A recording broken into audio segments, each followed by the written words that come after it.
तीन गुण कैसे आवर्तन होते हैं?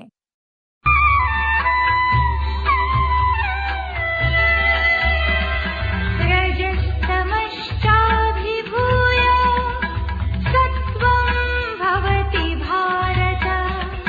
रजः सत्त्वं तमश्चैव तमः सत्त्वं रजस्तथा। हे भारत, सत्युग त्रेता के स्वर्ग में सात्विक ज्ञानेंद्रियों का सुख रजो और तमोगुण को दबाकर सत्वगुण पैदा करता है। द्वापर से द्वैतवादी धर्मपिताओं की भ्रष्ट कर्मेंद्रिय का सुख सत्व और तमोगुण को दबाकर रजोगुण तथा पापी कलयुग में तो कामाग्नि की तीव्रता से सत्व और रजो को दबाकर उत्तेजित मन सर्वेंद्रियों की क्षीणता के क्षणिक सुख से तमोगुण ही बढ़ाता है। जब इस सृष्टि में आत्मा आती है तो इस सृष्टि में ही तीन गुणों से बंधी हुई होती है। जब सत्व गुण प्रधान होता है तो सतयुग होता है। सत्व गुण रजोगुण और तमोगुण को दबाए देता है तो सतो प्रधान दुनिया होती है। जब दुनिया में रजोगुण प्रधान होता है तो सत्वगुण को दबाए देता है, तमोगुण को दबाए देता है, तब रजोगुणी द्वापर युगी दुनिया होती है। फिर जब तमोगुण प्रधान होता है तो रजोगुण को और सतोगुण को दबाए देता है, फिर तमो प्रधान दुनिया कही जाती है। ये तीन गुण हैं। दुनिया की हर चीज तीन गुणों से युक्त है, चाहे चैतन्य हो और चाहे जड़ हो। स्वर्ग में सात्विक ज्ञानेंद्रियों का सुख तो बता तो दिया, होए काम अनंग। अनंग माने सत्युग में देवी देवताओं को वो अंग होगा ही नहीं। जो काम की मार मारने वाला अंग है वो अंग ही नहीं होगा। लेकिन वो अंग सर्वथा नष्ट हो जाएगा क्या? सृष्टि पैदा नहीं होगी क्या?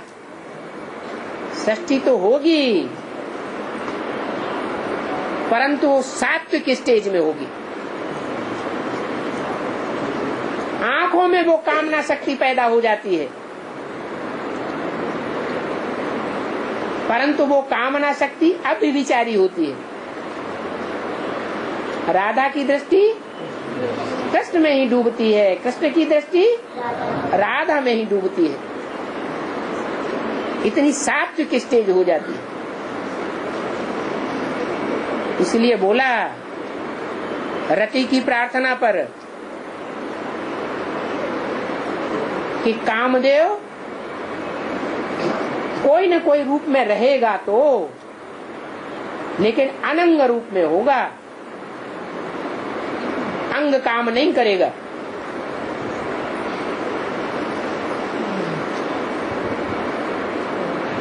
देवताएं कोई भ्रष्ट इंद्रियों से काम करते हैं क्या? सवाल ही पैदा नहीं होता। परंतु कामना तो होती है, अंश मात्र कामना तो होती है, नहीं तो सृष्टि नीचे कैसे गिरती है? सत्युग में दो कलाएं कैसे कम हो जाती हैं? बिना सुख की कामना के आत्मा की शक्ति क्षीण होगी क्या? कामना तो होती है, परंतु इतनी सूक्ष्म कामना होती है तो कोई भी किसी प्रकार का दुख नहीं हो सकता। त्रेता में पहुंच करके दो कलाएं कम होती हैं आत्मा की।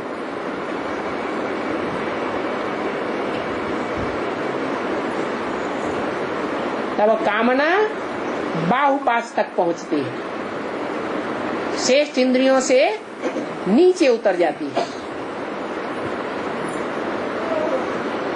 फिर भी श्रेष्ठाचारी कहेंगे। द्वापर से द्वैतवादी धर्मपिताओं की भ्रष्ट कर्मेंद्रिय का सुख। द्वैतवादी द्वापर युग से है, जो कर्मेंद्रिय कर्म करने वाले जो हैं धर्म पिताएं आते हैं कि भाई कर्म करो, है याद फ्याद कुछ भी नहीं चलता है, ये ज्ञान फ्यान कुछ भी नहीं है, जो हम सुनाते हैं सो ही सुनो, ऐसे करते हैं ना। तो बताया कि वहां पर वो बात खत्म हो जाती है द्वैतवादी धर्मपिताओं के आने के कारण। तो ये काम इंद्रिय का विकार शुरू होता है, तो ये अंग अनंग रहता है कि अंग देखने में आता है? अंग होता है ना। कलयुग में क्षणिक सुख। अभी तो ये कलयुग का अंत समय चल रहा है, इसमें सारे ही शरीर तमो प्रधान हो चुके हैं। शरीर में सात्विकता होती है तो शक्ति होती है, शरीर के 5 तत्व तो तामसी बन जाते हैं, तो तामसी होने के कारण क्षणभंगुर सुख रह जाता है, और जो क्षणभंगुर सुख है वो काग विष्टा समान कहा गया। और ये तो है लास्ट जन्म। इस आखिरी जन्म में सुख अंश मात्र रह जाता है, बाकी सारा रिजल्ट में दुखी ही मिलता है ही सारी दुनिया पतित, तो सुख कहां से आएगा?